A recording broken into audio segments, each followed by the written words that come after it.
അധികം പ്ലാനിങ് ഒന്നും ഇല്ലാതെ ഞങ്ങൾ വയനാട്ടിലോട്ടൊരു ട്രിപ്പ് പോകാമെന്ന് വിചാരിച്ചു. സെക്കൻഡ് സാറ്റർഡേ സൺഡേ ആയതുകൊണ്ട് തന്നെ 2 ദിവസത്തെ പ്ലാനിങ് ആയിരുന്നു. അതുകൊണ്ട് തന്നെ ദൂരെയൊന്നും പോവാതെ അടുത്തെവിടെയെങ്കിലും ജസ്റ്റ് കറങ്ങാമെന്നുള്ളൊരു പ്ലാനിങ് ആയിരുന്നു. അതുകൊണ്ട് വയനാട് സെലക്ട് ചെയ്തു. കോഴിക്കോട് നിന്ന് വയനാട്ടിലേക്ക് അധിക ദൂരമൊന്നും ഇല്ലാത്തതുകൊണ്ട് തന്നെ ഞങ്ങൾ അത്ര നേരത്തെ ഒന്നും ഇറങ്ങിയിട്ടില്ല. ഏകദേശം ഒരു 10 മണിക്ക് കഴിഞ്ഞപ്പോഴാണ് വീട്ടിൽ നിന്ന് ഇറങ്ങിയിട്ടുണ്ടായിരുന്നത്. ഏകദേശം ഒരു അടിവാരമൊക്കെ എത്തിയ സമയത്ത് ചുരം കയറാൻ തുടങ്ങിയാൽ പിന്നെ നല്ല റെസ്റ്റോറൻറ്റും കാര്യങ്ങളൊന്നും ഇല്ലാത്തതുകൊണ്ട് ഞങ്ങൾ താഴെ നിന്ന് തന്നെ ഫുഡ് കഴിക്കാമെന്ന് വിചാരിച്ചു. അങ്ങനെ കോപ്പർ കിച്ചൺ എന്ന് പറഞ്ഞിട്ടുള്ള ഒരു റെസ്റ്റോറൻറ്റ് കണ്ടു. അങ്ങനെ അവിടെ ഞങ്ങൾ ആക്ച്വലി പുറത്തുനിന്ന് പുറത്ത് വലിയൊരു ബോർഡ് വെച്ചിട്ടുണ്ടായിരുന്നു, കല്യാണ ബിരിയാണി, ചെന്നൈ കല്യാണ ബിരിയാണി എന്ന് പറഞ്ഞിട്ടുള്ള. അപ്പം അത് കണ്ടതുകൊണ്ടാണ് ഞങ്ങൾ പ്രത്യേകിച്ച് ഇവിടെ കയറാമെന്ന് വിചാരിച്ചത്. അത് കണ്ടപ്പോൾ അത് കഴിക്കാൻ വേണ്ടിയിട്ട് എല്ലാവർക്കും ഒരു ആഗ്രഹം. അങ്ങനെ ഞങ്ങൾ കയറി ചെന്നൈ കല്യാണ ബിരിയാണി ഓർഡർ ചെയ്തു. നല്ല ടേസ്റ്റുള്ള ബിരിയാണി ആയിരുന്നു. അത്യാവശ്യം മസാലയും കാര്യങ്ങളൊക്കെ ഉണ്ടായിരുന്നു. അതുകൊണ്ട് തന്നെ സിയമോളും സാധാരണ മന്തി കാര്യങ്ങളൊക്കെ കഴിക്കുമെങ്കിലും ബിരിയാണി റൈസ് അങ്ങനെ ഒരുപാടൊന്നും കഴിക്കില്ലായിരുന്നു. മന്തി റൈസ് ഇഷ്ടമായിരുന്നു, പക്ഷേ എന്തോ ഈ റൈസ് അത്യാവശ്യം ഇഷ്ടമായി. അതുകൊണ്ട് തന്നെ എല്ലാവരും കഴിച്ച് കഴിഞ്ഞിട്ടും സിയമോളുടെ കഴിക്കൽ കഴിഞ്ഞിട്ടില്ലായിരുന്നു. അങ്ങനെ അവളെ വെയിറ്റ് ചെയ്ത് കുറേ ടൈം അങ്ങനെ പോയി.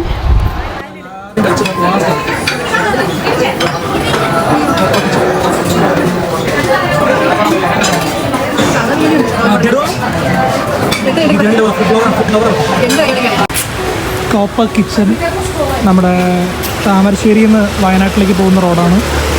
അപ്പോൾ ഈ റൈസ് ലവേഴ്സിനൊക്കെ പറ്റിയ ഒരു ഓപ്ഷനാണ്.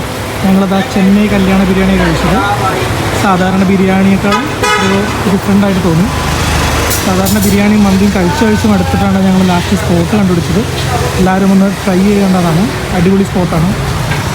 നല്ല കാർ പാർക്കിങ്ങും സൗകര്യമുണ്ട്. അപ്പോൾ താമരശ്ശേരിയിൽ നിന്ന് വയനാട്ടിലേക്ക് പോകുന്ന ആൾക്കാരൊന്ന് ട്രൈ ചെയ്യും.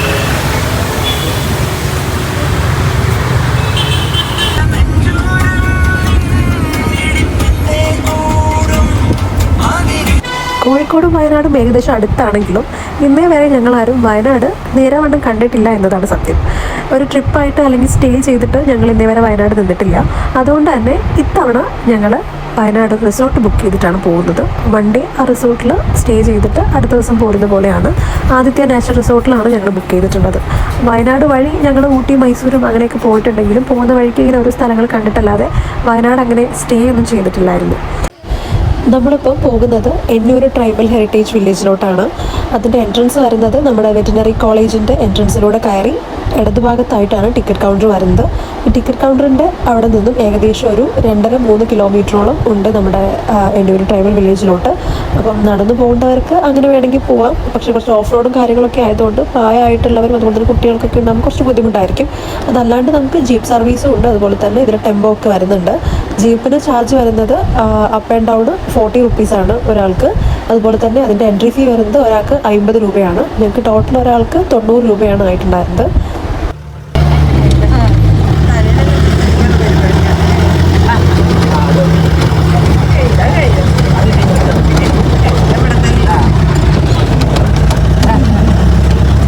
ഇവിടുത്തെ ഒരു പ്രധാന ആകർഷണം എന്ന് പറയുന്നത് പെട്ടെന്ന് മാറി വരുന്ന ക്ലൈമറ്റാണ്.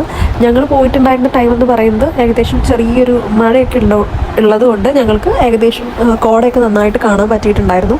പെട്ടെന്നാണ് ഇവിടെ ക്ലൈമറ്റ് ചേഞ്ച് ആവുന്നത്. ഓപ്പൺ ആയിട്ടുള്ള സ്ഥലം ആയതുകൊണ്ട് തന്നെ നല്ല ഭംഗിയായിരുന്നു. കാരണം കോട കംപ്ലീറ്റ് ഉണ്ടായിരുന്നു. ഇവിടുത്തെ ടൈമിംഗ് വരുന്നത് രാവിലെ 9 തൊട്ട് വൈകിട്ട് 5 മണി വരെയാണ്. നമ്മൾ എടുത്ത എൻട്രി ടിക്കറ്റ് ഇവിടെ കൊടുത്താൽ മാത്രമേ അകത്തോട്ട് കയറ്റി വിടുള്ളൂ. ഞങ്ങൾ പോയ സമയം എന്ന് പറയുന്നത് ചെറിയൊരു ചാറ്റൽ മഴ ഉണ്ടായിരുന്നു. അതുകൊണ്ട് തന്നെ ഞങ്ങൾ കുടയും റെയിൻകോട്ടൊക്കെ കയ്യിൽ പിടിച്ചിട്ടുണ്ടായിരുന്നു. സീമോൾക്ക് വേഗം റെയിൻകോട്ടൊക്കെ അവിടെ എത്തിയപ്പോൾ തന്നെ ഞങ്ങൾ ഇട്ട് കൊടുത്തു.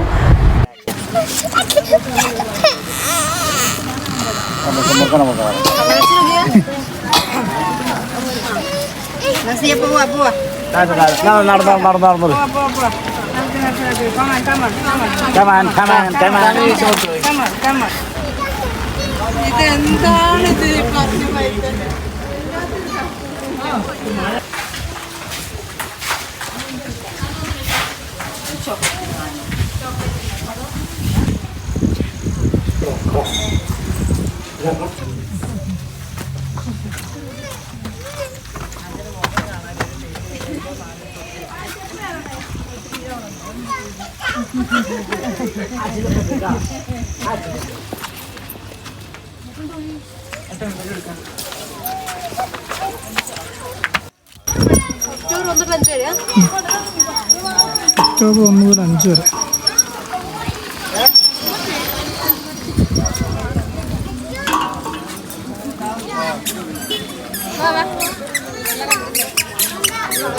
ഇതിൻ്റെ ഉള്ളിൽ തന്നെ കുറേ കുട്ടി കുട്ടി ഷോപ്സൊക്കെ ഉണ്ട്. അവിടെ നമുക്ക് കുറേ ഷോക്കേസ് ഐറ്റംസും ഇവരുടെ ഈ പണ്ടുള്ള ആൻസിസ്റ്റേഴ്സ് യൂസ് ചെയ്ത അങ്ങനത്തെ സാധനങ്ങളും ഒത്തിരി കാര്യങ്ങൾ നമുക്ക് കാണാറുണ്ട് കേട്ടോ. പണ്ടത്തെ പൈതൃകപരമായിട്ടുള്ള കാര്യങ്ങളൊക്കെ അവരിവിടെ നന്നായിട്ട് ഇങ്ങനെ ഷോക്കേസ് ഐറ്റംസൊക്കെ അവർ വിൽക്കാൻ വേണ്ടി വെച്ചിട്ടുണ്ട്. അതുപോലെ തന്നെ പഴയ നമ്മുടെ മിഠായിസും അതുപോലെ തന്നെ ബേക്കറീസും പണ്ട് കാലത്ത് ഉണ്ടായിട്ടുണ്ടായിരുന്ന കുറേ ചോക്ലേറ്റ്സും കാര്യങ്ങളൊക്കെ ഇവിടെ കാണാൻ പറ്റി.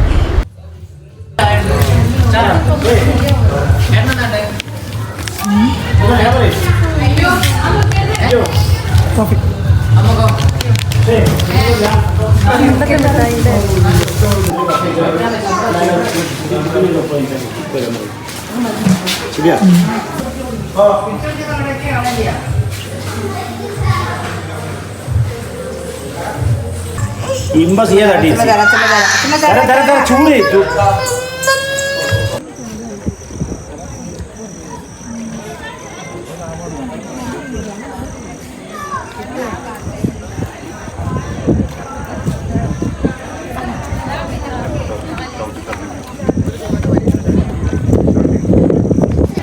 പോകുന്നല്ല നമ്മൾ എത്തിയിരിക്കുന്നത്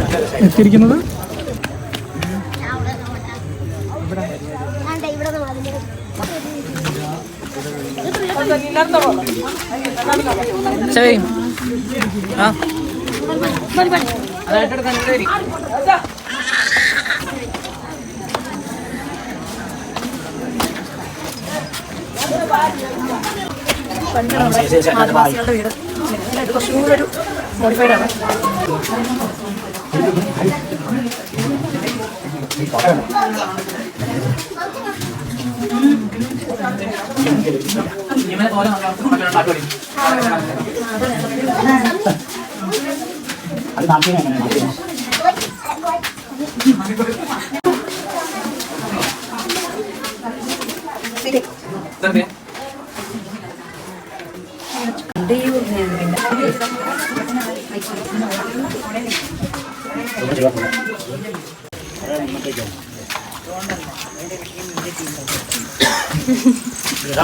പൈതൃകം നോക്കിയത് മക്കളെ കോട്ടയത്ത് പോയാലെന്താ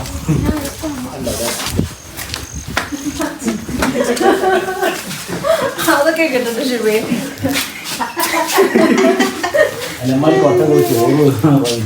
കിട്ടിയില്ല പോയാൽ മതി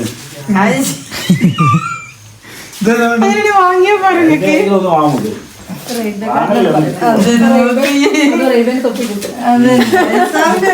എല്ലാവരോട് പറഞ്ഞിട്ടില്ല, ഇത് കണ്ടില്ല. ഇതൊക്കെയാണ് ലൈറ്റ് ഉണ്ടോ അതൊക്കെ നമുക്ക് ലൈറ്റ്സ് ഉണ്ടോ കത്തുന്ന പോലെ തൊട്ടില്ല കുട്ടികളെ. ഞാൻ അവിടെ ഇത് മതി അടക്ക്. എടുത്തെടുത്ത് അമ്മ അമ്മയുടെ ഡ്യൂട്ടിയിലേക്ക് മമ്മി ചായ ഉണ്ടാക്കുന്നു. കഞ്ഞി വെക്കുക അതൊന്ന് മുടി തുറന്നിട്ട് പക്ഷെ മുടി തുറന്നിട്ട് എന്താണ് നോക്കിയാ മാമയെ കുറിച്ചിട്ട് നോക്കിയാ മുടിയിൽ അമ്മക്ക് പണ്ടത്തെ അമ്മ പണ്ട് ആദിവാസി കുടുംബത്തിലാണ് ജനിച്ചത്. ഗോത്ര കുടുംബത്തിലായിരുന്നു.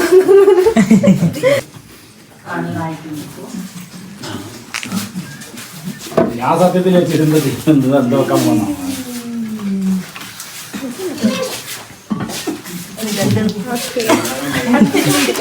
കഞ്ഞിയായിരുന്നു. കഞ്ഞി എടുക്കട്ടെ. കഞ്ഞി എടുക്കൂ, വളരെ ടേസ്റ്റ് ഉണ്ടാവുമല്ലോ. ആടൻ കഞ്ഞിയില്ലേ അതേ കുടിക്കാം.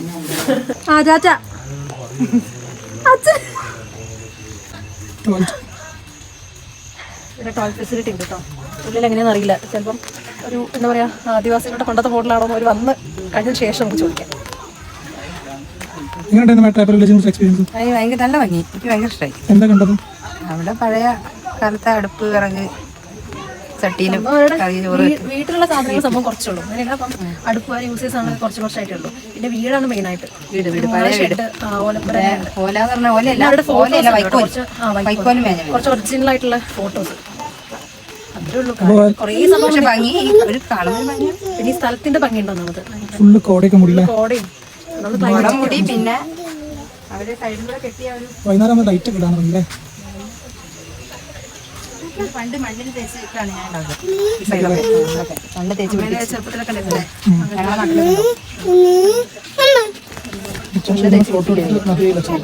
ഇവിടെ പോയാലും വീഡിയോ ഫോട്ടോ എടുക്കാം. പൈതൃകപരമായിട്ടുള്ളത് പക്ഷെ പണ്ട് എല്ലാം അവിടെ അമ്മച്ചനൊക്കെ അവിടെ ഭാഗത്തെ അമ്മച്ചന്റെ വീടിനൊക്കെ അവർ തേച്ച് പിടിക്കുകയും ചെയ്യാം. എങ്ങനെയുണ്ട് എന്ത് ഇതൊക്കെ കണ്ടോ? ഇതൊക്കെ മണ്ണാണെങ്കിൽ പൊട്ടൂല, ഇത് സിമെന്റ് ആയിട്ട് പൊട്ടണം വെയിലത്ത്. മണ്ണ് ക്രാക്ക് വീഴൂല. പണ്ട് കാലത്ത് മണ്ണ് ഒരു സ്ഥലം ഇവിടെ ഒരു സെൽഫിക്കുള്ള പ്രത്യേകിച്ച് എല്ലാ ഫാമിലി ഉണ്ടാക്കി സത്യമാരിയാണ് തോന്നുന്നു. 4 ചാൻസ് അല്ലേ? 30 രൂപ 9 10 കുളിച്ചതിന് ശുഭ പ്രൈസ് ഉണ്ട്. ആ മഞ്ഞയില്ലേ? മഞ്ഞ ഫുൾ 9 പറ്റുമോ?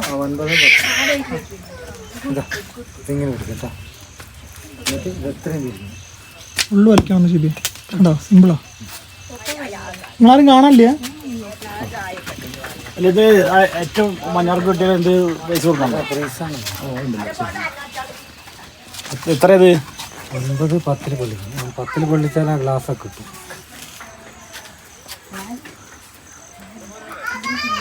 എല്ലാം വലിച്ചെടു. എന്നിട്ട് കയറാൻ കിട്ടും. മൊത്തം വിട്ടൽ കയ്യം വിട്ടൽ മൊത്തം വിട്ടാൽ ഞാൻ അടിക്കാൻ ശിബിയ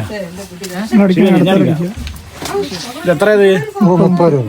ചൂടാ അല്ല എനിക്ക് ഓക്കെ ഇതിൽ 2 അടിച്ചു പൈസ വാങ്ങാൻ നടക്കുക. കുറച്ച് കയറ്റി പിടിക്കും. അമ്പ് ചെരിഞ്ഞാ നിൽക്കുന്നത്. അമ്പ് നേരെ അതാ കയറ്റി പിടിക്കും. നേരെ അടിക്കുള്ളൂ. കൈ കയറ്റി പിടിക്കും. ഇങ്ങനെ ഇവിടെ ഇതാണ്ടാ നമ്മളിവിടെ മുറുക്കി പിടിക്കുന്നത്. നിങ്ങൾക്ക് വിടാനാവില്ല. ചരിക്കരുത് വിടാനാവില്ല. അങ്ങനെ പിടിച്ചു കഴിഞ്ഞാൽ വിടാനാവില്ല. ഈ 3 കാലിലിട്ട് പിടിക്കണം. പക്ഷെ ഇവിടെ മുട്ടും ചെയ്യും. ഈ സാധനം വലിക്കും. എത്ര മുട്ടും കയറ് മാത്രം വലിച്ചാൽ മതി. കറക്റ്റ് ശിവ കറക്റ്റ് കടിയിലേക്ക് എയിം ചെയ്തുകൊണ്ടിരിക്കുകയാണ്. മഞ്ഞ കൊള്ളിച്ച് 9 9 ഉണ്ട്. പ്രൈസ് ഉണ്ടല്ലേ? 9 പൊള്ളിച്ച് ഇതാണ് ചട്ടകൾ. ചട്ടകള് അയ്യാ ചെറുതായി കൊള്ളിച്ച ശിവന് ചട്ടം കൊടുക്കുന്ന കാണുന്നു. ഈ കളർ എടുക്കുക. ഓരോരോ ഇതെടുക്കുക.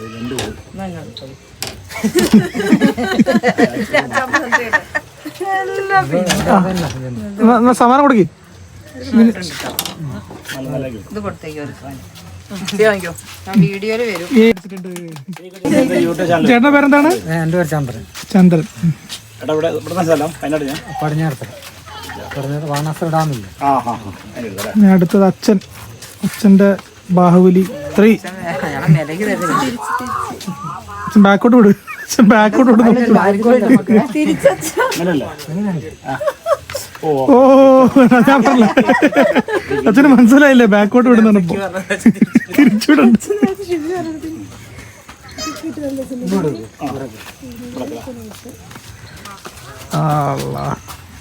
മഞ്ഞ നല്ല വരയ്ക്കണം. അച്ഛൻ വരെ വരയ്ക്കും. ഇനി വരയ്ക്കണം. ഫുൾ. എന്നിട്ട് ഈ കയറ് മാത്രം നമ്മുടെ എന്നിട്ട് ഇവിടുന്ന് ഈ കയറ് ഇങ്ങനെ ഫ്രീ ആയിട്ട് വിട്ടാൽ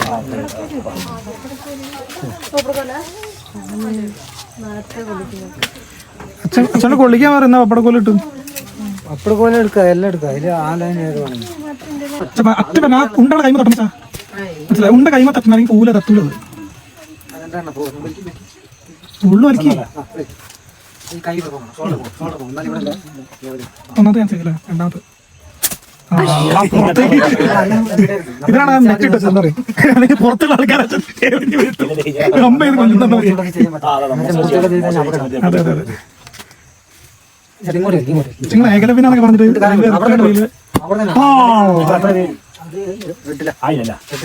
അമ്മക്ക് പപ്പടക്കോലിന് വേണ്ടി കളത്തിലിറങ്ങുന്നു. കൈയിടിക്കണം.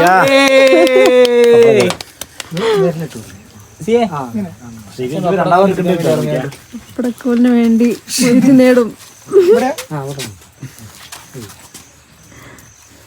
ഷോൾഡർ വന്ന് പോകണം. എന്നാലേ അത് ബന്ധുള്ളൂ. അച്ഛൻ മുന്നിൽ കയറണം.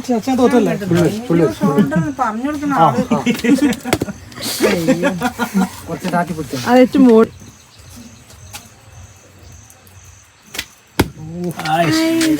Just miss. ട്രൈ ചെയ്താൽ ശരിയായി കിട്ടിയില്ലേ? ഓ കുഴപ്പമില്ല, ഇങ്ങനെയാണ് പിടിക്കേണ്ടത്. കറക്റ്റ് ഇങ്ങനെ പിടിക്കണം. എന്നാൽ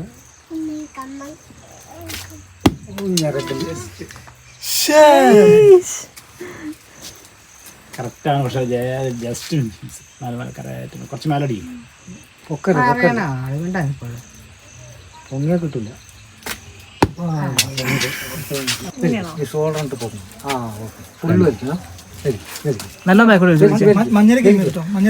ബാക്കോട്ട് വെച്ച് ചോദിച്ചേ. വലിക്ക് വലിക്ക്, നല്ലോണം വലിക്കും. ഇനി ബാക്കോട്ട് വരണം, നല്ലോണം ബാക്കോട്ട് വരണം, കുറച്ചുകൂടെ. എന്നിട്ട് ഈ കൈ അങ്ങ് വെക്കണം. കുറച്ചും കുറച്ചുകൂടെ ബാക്കോട്ട് വന്നാലും ഇനി വരണം ചോദിച്ചേ. കുറച്ചും കൂടി വലിക്കും. എന്നിട്ട് കൈ, ആ കൈ അങ്ങ് എടുത്താൽ മതി. ഈ സാധനം പെട്ടെന്ന് മൊത്തം അങ്ങ് വിട്ടാൽ മതി. വലിച്ചിട്ട് വിടും, അവിടെ നിന്ന് വിടണം കേട്ടോ. കാര്യം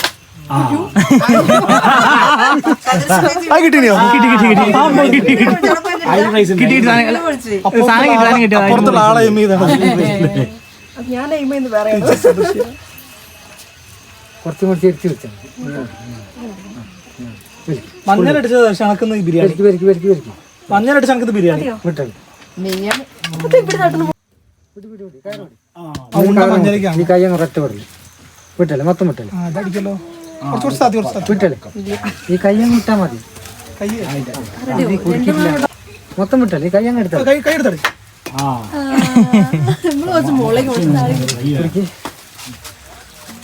നിങ്ങൾ എത്രയും കയറ്റി പിടിക്കില്ല. വീട് പിടിക്കാൻ കൂടി ഇത് എത്രയും കൊടുക്കാൻ പറ്റില്ല. വേറെ അറ്റം കയറ്റാൻ പറ്റും, എന്നാലേ വേഗം വിടാൻ പറ്റില്ല നമുക്ക്. വിട്ടല്ലേ, വിട് വിട് വിട് വിട്. അമ്മ പഠിച്ചിട്ട്, അമ്മ പഠിച്ച് ശ്രദ്ധിച്ച് മഞ്ഞളിക്ക് ശരിക്കും നോക്കിട്ടില്ല, ഒരു വേജാറില്ല, പതുക്കെ ഇട്ടാ മതി. പൊന്തിട്ടല്ലേ, താത്തിയല്ല അല്ല അമ്മേന്റെ മഞ്ഞളിക്ക് മഞ്ഞൾ വിട്ടല്ലേ വിട്ടല്ലേ.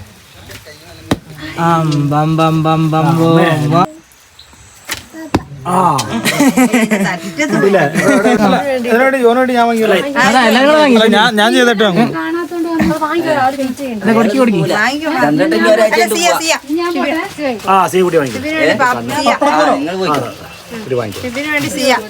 പാപ്പിന് വേണ്ടി സിയ. പ്രാക്ടീസ് ചെയ്യാൻ വേണ്ടി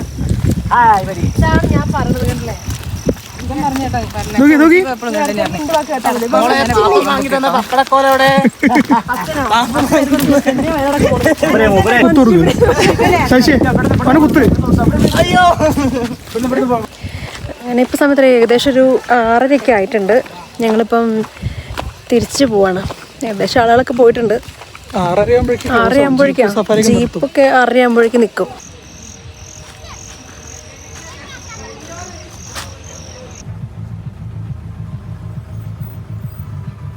വയനാട് വരുന്നവർക്ക് ഒരു മസ്റ്റ് വിസിറ്റ് പ്ലേസ് എന്ന് ഞാൻ പറയും. അപ്പം ഇന്നത്തെ വീഡിയോ ഇത്രയേ ഉള്ളൂ. വീഡിയോ ആദ്യമായിട്ട് കാണുന്നവരാണെങ്കിൽ ചാനലൊന്ന് സബ്സ്ക്രൈബ് ചെയ്യുക, സപ്പോർട്ട് ചെയ്യുക.